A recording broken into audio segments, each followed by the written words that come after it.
नमस्कार, सत्ता का महासंग्राम देख रहे हैं आप। मैं हूं आपके साथ अस्मिता। आज बात करेंगे चित्रकूट, रायपुर दक्षिण, नवागढ़, दंतेवाड़ा विधानसभा सीटों की। यहाँ चारों सीटें जो है इस विधानसभा चुनाव में हाई प्रोफाइल सीटें मानी गई है। बस्तर जिले की चित्रकूट विधानसभा सीट पर कांग्रेस के युवा नेता और प्रदेश अध्यक्ष दीपक बैज किस्मत आजमा रहे हैं। उनके सामने भाजपा के विनायक गोयल। दीपक बैज 2 बार विधायक रह चुके हैं और वर्ष 2019 में बस्तर से जो है लोकसभा का चुनाव भी जीत चुके हैं। 2018 में चित्रकूट में 80.71% मतदान हुआ था, तो वहीं 2023 के विधानसभा चुनाव में चित्रकूट में जो है 81.76% मतदान हुआ। ये पिछली बार से 1% ज्यादा है। रायपुर नगर या रायपुर दक्षिण भी हाई प्रोफाइल सीट है। यहाँ पर छत्तीसगढ़ के पूर्व मंत्री और भाजपा के बड़े नेता ब्रजमोहन अग्रवाल एक बार फिर चुनावी मैदान में है। ब्रजमोहन अग्रवाल लगातार 7 बार चुनाव जीत चुके हैं। वो 1990 में पहली बार विधायक बने थे। अग्रवाल के सामने कांग्रेस से महंत रामसुंदर दास को टिकट दिया गया है। रामसुंदर दास गौ सेवा आयोग के अध्यक्ष है और 2 बार विधायक रह चुके हैं। इस सीट पर पिछली बार ब्रजमोहन अग्रवाल जीते थे। उस वक्त यहाँ 60.50% मतदान हुआ था और इस बार यहाँ 60.20% मतदान हुआ।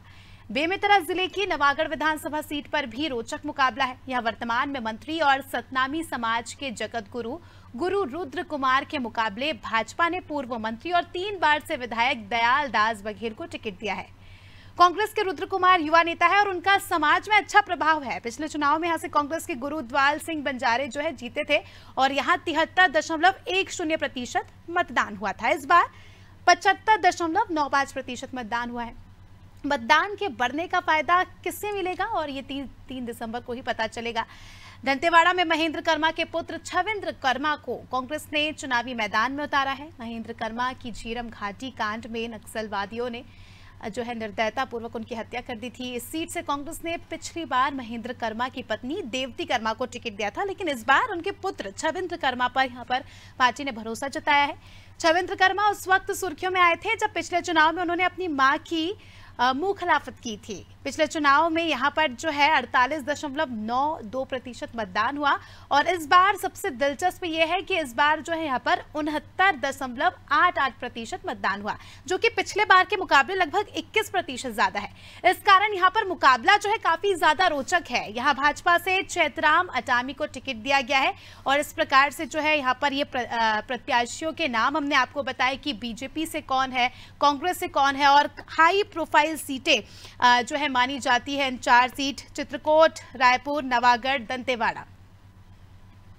तो मुझे लगता है कि सर्वत्र भूपेश बघेल की सरकार के खिलाफ में वातावरण है। एक बार फिर से जनता की निगाहें जो पुरानी बीजेपी की सरकार थी माननीय मोदी जी की तरफ है कि पूरे प्रदेश का सर्वांगीण विकास हो, लोगों के हितों में काम हो। जो 5 वर्ष तक रुका रहा और जिस तरीके से लॉ एंड ऑर्डर की स्थिति खराब रही और जिस तरीके से लोगों को लाभ नहीं मिला, डेवलपमेंट नहीं हुआ, उस आधार पर दंतेवाड़ा भी मैं कह रहा हूं। और साथ ही साथ आप यदि रायपुर शहर की बात करें, शहर में तो और बड़ा आक्रोश है कांग्रेस के खिलाफ में, नगर निगम की इनकी पद्धति के खिलाफ में।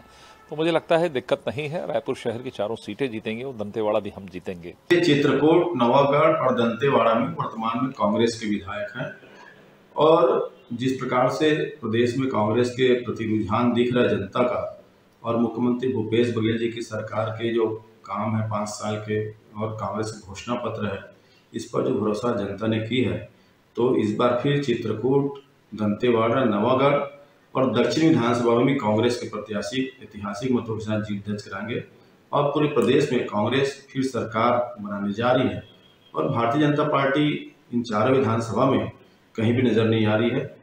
और निश्चित तौर पर इस प्रदेश में जो विश्वास भूपेश बघेल सरकार के प्रति जनता का रहा है वो दिन दिन बढ़ा है और कांग्रेस घोषणा पत्र लोगों को अपने आने वाले भविष्य के लिए, उज्जवल भविष्य के लिए बेहतर लग रहा है और जनता ने भरोसा किया और बढ़ चढ़ मतदान में हिस्सा भी लिया।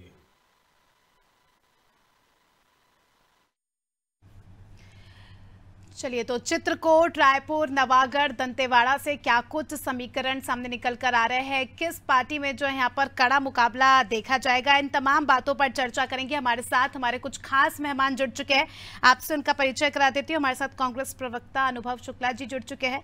बीजेपी से एतराम साहू जी हमारे साथ जुड़ चुके हैं, साथ ही नागेंद्र वर्मा जी वरिष्ठ पत्रकार हैं जो कि हमारे साथ जुड़ चुके हैं। सभी मेहमानों का बहुत बहुत स्वागत है नादी टीवी में। सबसे पहले हम बात करेंगे चित्रकूट विधानसभा सीट की और सबसे पहला सवाल एतराम जी आपसे।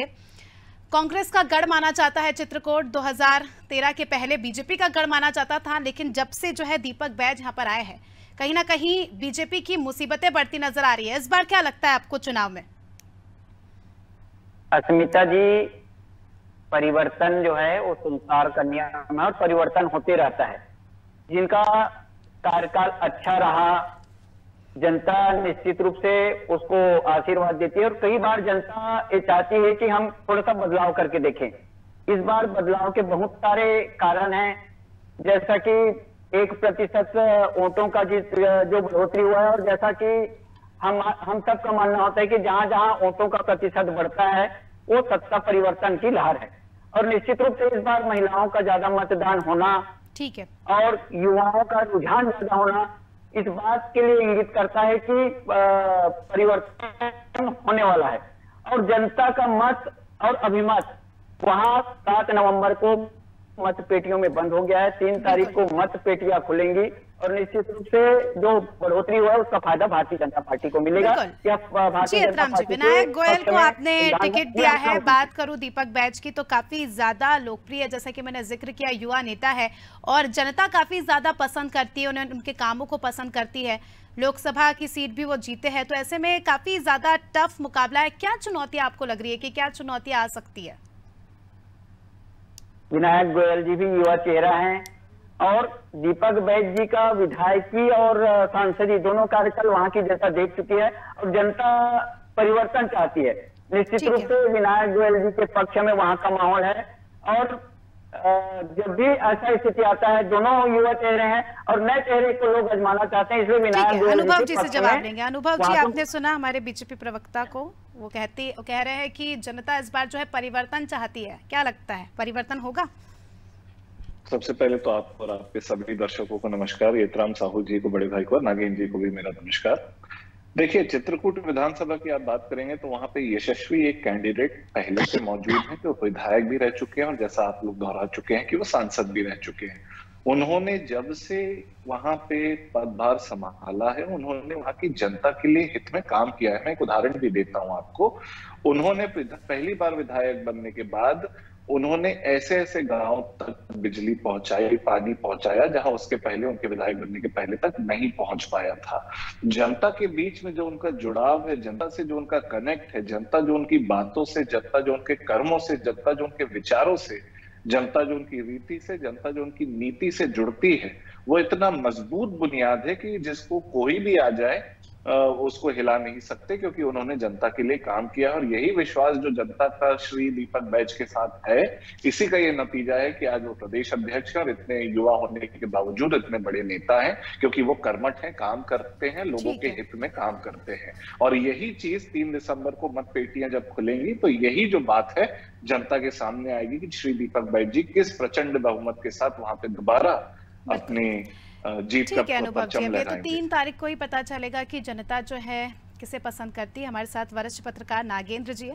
नागेंद्र जी, अगर हम चित्रकूट विधानसभा की बात करें तो क्या कुछ समीकरण निकल कर आ रहे हैं? क्योंकि देखिए 2013 तक बीजेपी का अच्छा खासा वर्चस्व रहा, लेकिन तो 2013 के बाद कहीं ना कहीं बीजेपी का इस विधानसभा से सफाया होता गया।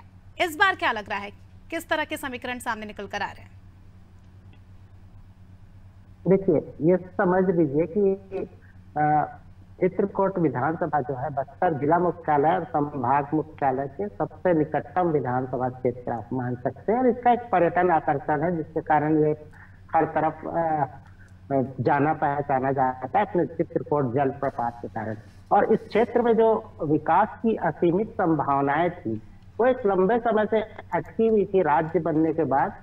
तो मुझे लगता है कि बीजेपी ने जब इस क्षेत्र में वो काम नहीं करके दिखाया, इसलिए ये सीट जो थी वो कांग्रेस के पाले में गई थी। और दीपक बैज जो हैं बहुत ही मिलनसार, युवा, ऊर्जावान थे। हम लोगों ने विधानसभा में उनका परफॉर्मेंस देखा था कि वो क्षेत्र के जनता की हित की बात करते हैं और संभवतः इसी के कारण उन्होंने लगातार यहाँ जीत का परचम बनाए रखा और बाद में वो सांसद भी बने। जी, चुनाव में परिस्थितियां जो है ना कुछ बदलती सी भी लगती है, क्योंकि संघर्ष कांटों का है जी। यहाँ पर जो बीजेपी के प्रत्याशी हैं उनके बारे में भी हम सुन पा रहे हैं कि उनका जो है यहाँ पे लोगों के बीच पकड़ अच्छी है, उनकी अच्छी छवि है। और कुछ क्षेत्रों में जो वहाँ के जो संवाददाता है बस्तर में जो काम कर रहे हैं उनसे फीडबैक मिलता है कि कहीं नाराजगी भी है थोड़ी सी इनसे, कांग्रेस के प्रत्याशियों से। तो ये जो संघर्ष है वो बड़ा कठिन है और इस बार जो वोटों का जो अंतर जो रहेगा वो बिल्कुल समझिए कि एकदम 19-20 जैसी स्थिति बनती चली जा रही है। बिल्कुल नागेंद्र जी, दिलचस्प होगा देखना, क्योंकि इस बार जो है दोनों ही पार्टियां पूरे दमखम के साथ चुनावी मैदान में उतरी थी। तो अब ये तो 3 तारीख को पिक्चर क्लियर होगी। अनुभव जी, अब बात करेंगे रायपुर नगर विधानसभा सीट की, या रायपुर दक्षिण विधानसभा सीट भी जिसे कहते हैं। ब्रजमोहन अग्रवाल एक बड़ा नाम है बीजेपी का, 7 बार से वो कंटिन्यू जीतते आ रहे हैं, काफ़ी अच्छा वर्चस्व रखते हैं और जो है हाई प्रोफाइल सीट है रायपुर नगर और इसमें बीजेपी का दबदबा है, क्या कहेंगे? देखिए, सबसे पहले तो मैं ये बताना चाहूंगा कि मेरे जो विधानसभा क्षेत्र है वो रायपुर दक्षिण ही है, तो मैं वहां का एक वोटर हूं ही। तो मैंने वहां पे फर्स्ट हैंड, आज से नहीं कई विधानसभा के चुनावों से देखा है, अपनी आंखों से प्रत्यक्ष देखा है कि किस प्रकार से वहां काम हुए हैं कि नहीं हुए हैं, किस प्रकार का विकास हुआ है, क्या नहीं हुआ है।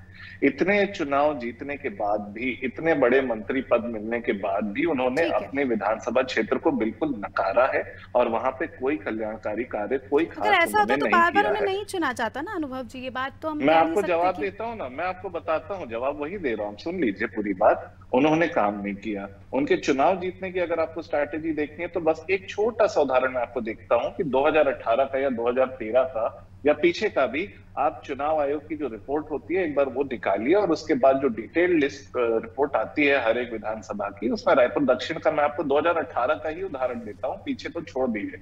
2018 आम चुनाव जो पूरे देश में राजस्थान, मध्य प्रदेश, छत्तीसगढ़ सब जगह हुए थे, किसी विधानसभा निर्वाचन क्षेत्र में इससे ज्यादा प्रत्याशी जितने रायपुर दक्षिण में खड़े हुए थे 2018 में, उससे ज्यादा पूरे देश में कहीं नहीं हुए थे।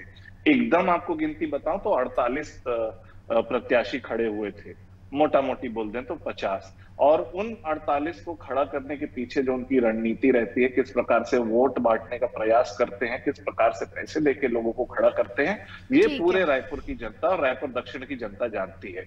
इस विधानसभा चुनाव की बात करेंगे तो महंत रामसुंदर दास जी के पक्ष में जो लहर चली है, न केवल कार्यकर्ताओं में, जनता के बीच में जो उत्साह मैंने अपनी आंखों से देखा है, मैंने अपने अड़ोस पड़ोस में देखा है, वो बहुत ही उत्साहजनक है। और मुझे पूरा विश्वास है कि इस बार रामसुंदर दास जी प्रचंड बहुमत से वहां पे भी अपनी मुझे ऐसा लगता है कि जनता जब किसी प्रत्याशी को 7 बार लगातार जो है विधायक बनाती है, और ऐसा नहीं है, जब छत्तीसगढ़ मध्य प्रदेश में था तब भी वो लोकप्रिय थे और तभी से वो जीतते आ रहे हैं। 1990 से जो है उनका अच्छा खासा नाम चल रहा है।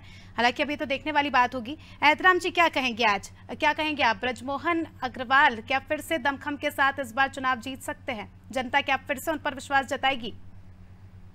अस्मिता जी, 1990 से राजनीति में, सक्रिय राजनीति में आए और 1990 से लगातार आज तक विधायक बनते रहे। विभाजित मध्य प्रदेश में मंत्री का भी दायित्व उन्होंने निर्वहन किया और रायपुर राजधानी में एक अलग नाम है। और रायपुर राजधानी में जो काम हुआ उसमें ब्रजमोहन अग्रवाल जी का भी श्रेय जाता है। अगर ऐसा नहीं होता तो रायपुर दक्षिण की जो जनता है वो पढ़ी लिखी जनता है, लगातार 7 बार और अच्छे मतों से विजयी बनाते आ रहे हैं। कहीं न कहीं उनकी योग्यता है, उनकी मिलनसारिता है, उनकी काम करने की क्षमता है, उस क्षेत्र को विकास करने की क्षमता है, इसीलिए रायपुर की जनता उसको लगातार चुनते आ रही है और निश्चित रूप से 8वीं बार भी उसको अच्छे मतों से विजय हासिल होगा। अभी हमारे कांग्रेस प्रवक्ता छोटे भाई बोल रहे थे कि 40-48 लोकतंत्र में कोई भी प्रत्याशी, कितना प्रत्याशी खड़ा हो सकता है विधानसभा में। विधानसभा के हमारे इस प्रदेश के किसी भी नागरिक को अधिकार है, हम कितना प्रत्याशी उस मैदान में उतर सकते हैं। उसमें ब्रजमोहन अग्रवाल जी के ऊपर आरोप लगाना बिल्कुल बेबुनियाद है। ठीक है, अनुभव जी शायद जवाब देना चाहते हैं। उनका फायदा उनको क्यों मिलेगा? जनता जानती है। ठीक है, जवाब लेते हैं उनसे। जी अनुभव जी, लोकतंत्र में ये राइट है हमारा एतराम साहू जी जो कह रहे थे कि जितने प्रत्याशी चाहे खड़े हो सकते हैं, बिल्कुल स्वाभाविक बात है, इसमें कोई दो राय नहीं है। आर्टिकल 324 और 326 में इस देश के संविधान में स्पष्ट लिखा हुआ है फ्री एंड फेयर इलेक्शन, तो इसमें किसी को कोई आपत्ति नहीं है कि 200, 500, 2000 लोग भी खड़े हो जाए तो कोई आपत्ति नहीं है। लेकिन जिस प्रकार की रणनीति बृजमोहन अग्रवाल जी वहां पे करते हैं, जो भी वहां वोटर जाता है वहां पे जब वो वोट डालने जाता है तो जो बाहर सूची लगी रहती है कैंडिडेट्स की, वो एक बार अगर वो देख लेगा तो मैं क्या कह रहा हूँ वो बिल्कुल जनता तो समझदार है ना सर, जनता को तो पता है कि किसे वोट देना है। मैं वही बता रहा हूँ। एक दूसरी बात, उनके मिलनसार होने की जो बात कर रहे हैं एतराम साहू जी, तो इसको मैं बिल्कुल स्वीकारूंगा, इसमें कोई दो राय नहीं है, चाहे कांग्रेस के हो चाहे भाजपा के हो। नागेंद्र जी क्या कहेंगे आप? रायपुर दक्षिण विधानसभा सबसे ज्यादा हॉट सीट मानी जाती है और यहाँ पर अगर हम समीकरणों की बात करें तो यहाँ पर सभी जाति धर्म के लोग रहते हैं, एजुकेटेड क्लास रहता है यहाँ पर। क्या कहेंगे आप? लगातार 7 बार बृजमोहन अग्रवाल को जो है विधायक के तौर पर जनता पसंद कर रही है, इस बार क्या लगता है? देखिए, बृजमोहन जी जो है वो छात्र राजनीति से राजनीति में आए हैं, तो उनका अनुभव बहुत अच्छा है, उनके साथ एक पूरी टीम काम करती है और वो 7 बार से अजय योद्धा हैं, तो उन्होंने क्षेत्र में काम